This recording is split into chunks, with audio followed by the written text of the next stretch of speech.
அஸ்ஸலாமு அலைக்கும் வரஹ்மத்துல்லாஹி வரகாத்துஹு. நமக்கு ஒரு ஈஸியான சிம்பிளான ஒரு முட்டை காலிஃப்ளவர் பொரியல் எப்படி பண்ணுறதுன்னு நம்ம பார்க்கலாம். வீடியோக்குள்ளே போகலாம் வாங்க. அதுக்கு முதல்ல நம்ம வந்து காலிஃப்ளவரை அடுப்பில் வச்சு மஞ்சத்தூள் போட்டு ஒரு பாயில் பண்ணி எடுத்துக்கிடுவோம். ஏன்னா இதில் நம்ம மஞ்சத்தூள் போட்டு பாயில் பண்ணும்போது பூச்சியெல்லாம் செத்து போகும். ஒரு கொதி விட்டுக்குருவோம். அதை ஒரு கொதி விட்டுட்டு நம்ம அதுக்கப்புறம் சமைக்க ஆரம்பிப்போம். இந்த மாதிரி ஒரு கொதி விட்டு நம்ம இதை வடித்து எடுத்து வச்சுக்கிட்டு அப்புறமா சமைப்போம். நம்ம இதை கொஞ்சம் நேரம் ஒரு கொதி, ரொம்ப வேண்டாம். 5 நிமிஷம் வெந்துருச்சு. நம்ம இதை இப்போ இது வந்து வடிகட்டி எடுத்து வச்சுக்கிறோம். நம்ம 5 நிமிஷம் வெந்துருச்சு, போதும். ஸ்டவ் ஆஃப் பண்ணிவிட்டு நம்ம ஒரு எடுத்து வச்சுக்கிறோம் இதை தனியாக.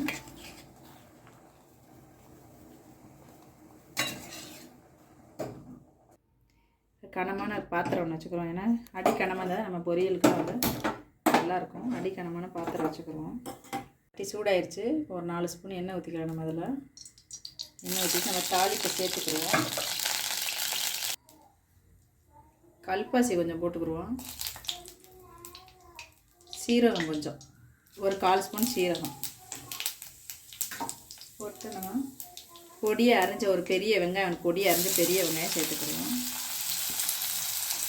கருவேப்பிலை ஒரு அரைஞ்சது, அதையும் நம்ம அதில் சேர்த்துக்கிடுவோம். இதை நல்லா வதக்கிக்கிடுவோம்.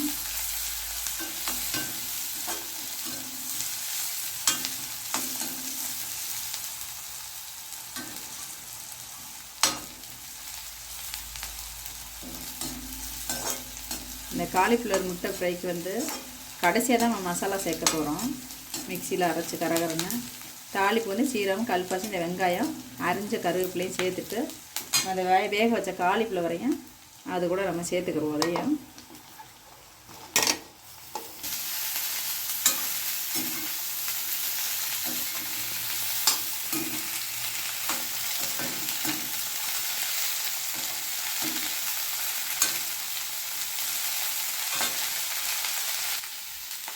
ஒரு 1/2 ஸ்பூன் சீரகத்தூள் சேர்த்துக்கிறோம். அதில் ஒரு 1/2 ஸ்பூன் சீரகத்தூள், மிளகுத்தூள் அதே மாதிரி ஒரு 1/2 ஸ்பூன் மிளகுத்தூள், மிளகாத்தூள் ஒரு நம்ம காரத்துக்கு தகுந்த மாதிரி தான். ஏன்னா மிளகுத்தூள்லாம் போட்டனால மிளகாத்தூள் ரொம்ப வேணாம். ஒரு 1/2 ஸ்பூன் மிளகாத்தூள் அப்படி போட்டுட்டு அதுக்கு தேவையான சால்ட்டை நம்ம அதில் அப்படியே போட்டுருவோம். மஞ்சத்தூள் ஏற்கனவே நம்ம போட்டிருக்கோம், இதனால் கொஞ்சம் லைட்டாக போட்டுக்கிடுவோம். மஞ்சத்தூள் போட்டு தான் வேக வச்சுருக்கோம். லைட்டாக மஞ்சத்தூள் எல்லாத்தையும் போட்டு நல்லா விரட்டிடுவோம். நம்ம அதை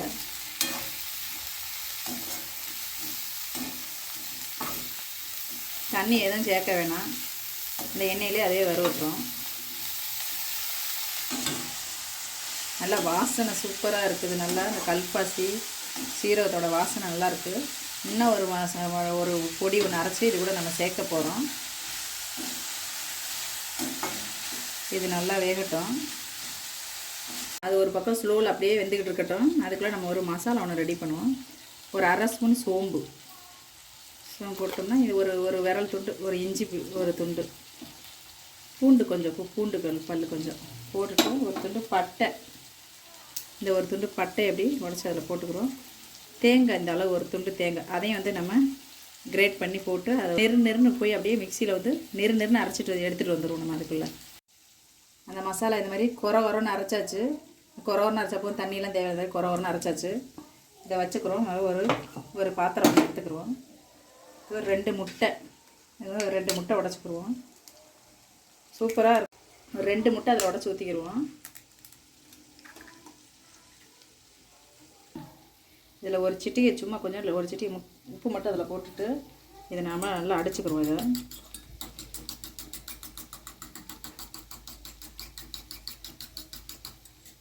நல்லா அடிச்சுட்டு இந்த காலிஃப்ளவரை நம்ம என்ன பண்ணுவோம், வதங்கிருச்சு கொஞ்சம். இப்படி இதெல்லாம் இப்படி ஓரம் தள்ளிட்டு நடுவில் இருக்க அந்த எண்ணெயில் வந்து நம்ம இந்த முட்டையை வந்து அதில் ஊற்றிடுவோம்.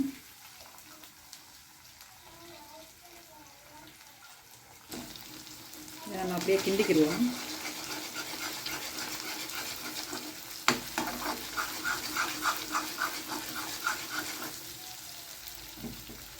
கொஞ்ச நேரம் அப்படியே கிண்டிட்டோம்னா அந்த முட்டை வெந்துடும்.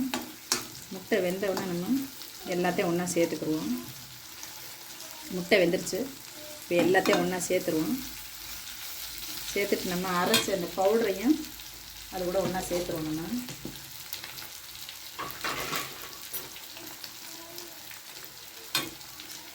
இந்த தேங்காய், சோம்பு, பட்டை, இஞ்சி எல்லாம் அரைச்சோம். அதையும் நம்ம இது கூட சேர்த்துருவோம். இது கூட சேர்த்து எல்லாத்தையும் ஒன்றா சேர்த்து கிளறுவோம். உப்பு செக் பண்ணி பார்த்துக்கிறோங்க. இப்போ நம்ம இதை எல்லாத்தையும் ஒன்றா சேர்த்து கிளறிடுவோம். உப்பு செக் பண்ணி பார்த்துக்கிறோங்க. ரொம்ப அருமையான ஒரு ஈஸியான ஒரு காலிஃப்ளவர் முட்டை பொரியல் இது. கண்டிப்பாக அதை செஞ்சு பாருங்கள்.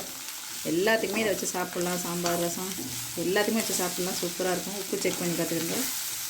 இப்போ நம்ம எல்லாத்தையும் பிரட்டிட்டோம். கடைசியாக ஒரு கொத்தமல்லி தழை தூவி நம்ம இறக்கிறோம். அவ்வளோதான் நம்மளுடைய காலிஃப்ளவர் முட்டை பொரியல். அவ்வளோதான் நம்மளுடைய காலிஃப்ளவர் முட்டை பொரியல் தயாராகிருச்சு. இவ்வளோ தான். இதோட பொருள் எல்லாம் முடிச்சு உப்பு செக் பண்ணி பார்த்துட்டு பத்தலைன்னா போட்டுக்கிறோங்க. நம்மளுடைய காலிஃப்ளவர் முட்டை பொரியல் ரெடி.